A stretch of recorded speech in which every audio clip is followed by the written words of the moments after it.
चलिए आज बात करते हैं फाइनेंस की दुनिया की एक बहुत बड़ी खबर के बारे में।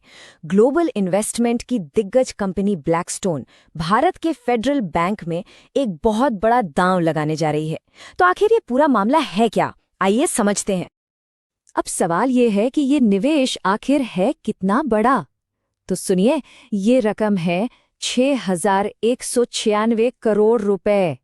जी हाँ, ये भारतीय बैंकिंग सेक्टर के लिए एक गेम चेंजर हो सकता है। देखिए, ये डील सिर्फ पैसों की नहीं है, ये भारत के एक लीडिंग प्राइवेट बैंक में भरोसे का एक बहुत बड़ा वोट है। चलिए इसको थोड़ा और आसान भाषा में समझते हैं।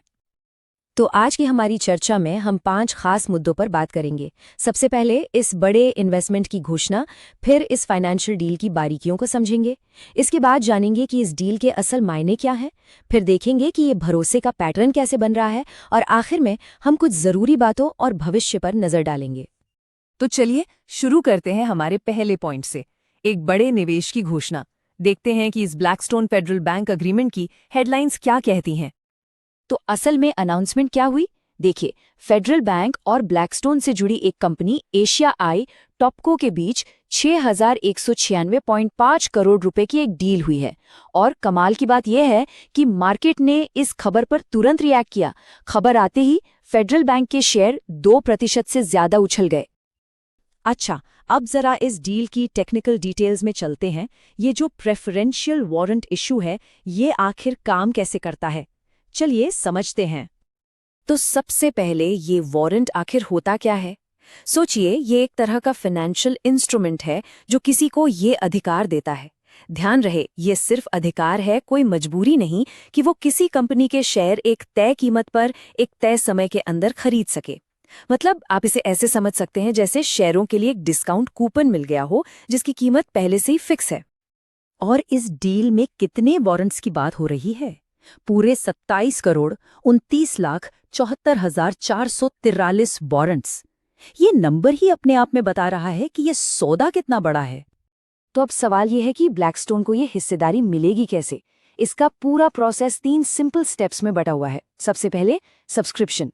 ब्लैकस्टोन शुरुआत में ही टोटल डील अमाउंट का 25% पेमेंट कर देगा। इसके बाद आता है कन्वर्जन पीरियड। ब्लैकस्टोन के पास इन वारंट्स को शेयर्स में बदलने के लिए पूरे 18 महीने का वक्त होगा। और आखिर में फाइनल पेमेंट। जब वो इन वारंट्स को शेयर्स में कन्वर्ट करेंगे, तब बाकी का 75% पैसा चुकाया जाएगा। और जब ये पूरा प्रोसेस खत्म हो जाएगा और सारे वारंट्स शेयरों में बदल जाएंगे, तब ब्लैकस्टोन की कंपनी के पास फेडरल बैंक की 9.99% हिस्सेदारी होगी, लगभग 10%। ये किसी भी बैंक के लिए एक बहुत बड़ी और महत्वपूर्ण हिस्सेदारी मानी जाती है। तो चलिए अब इस डील के स्ट्रेटेजिक साइड को देखते हैं। मतलब इसका फेडरल बैंक और ब्लैकस्टोन दोनों के लिए असल में क्या मतलब है। साफ है, ये एक विन विन सिचुएशन लगती है। फेडरल बैंक को क्या मिलता है? ग्रोथ के लिए एक बहुत बड़ा कैपिटल, और साथ ही ब्लैकस्टोन जैसे बड़े ग्लोबल इन्वेस्टर का नाम जुड़ने से क्रेडिबिलिटी भी बढ़ती है। और ब्लैकस्टोन को उन्हें एक तेजी से आगे बढ़े बैंक में एक बड़ी हिस्सेदारी मिल रही है। और जैसे ही उनकी हिस्सेदारी 5% से ज्यादा होगी, उन्हें बोर्ड में एक डायरेक्टर नॉमिनेट करने का भी अधिकार मिल जाएगा। अब थोड़ा जूम आउट करते हैं और बड़े पिक्चर को देखते हैं। आखिर ऐसा क्या है कि फेडरल बैंक लगातार बड़े बड़े इन्वेस्टर्स को अपनी तरफ खींच रहा है? ये एक पैटर्न सा बनता दिख रहा है। इसकी एक बड़ी वजह है बैंक का जबरदस्त प्रदर्शन। जरा इन आंकड़ों पर नजर डालिए।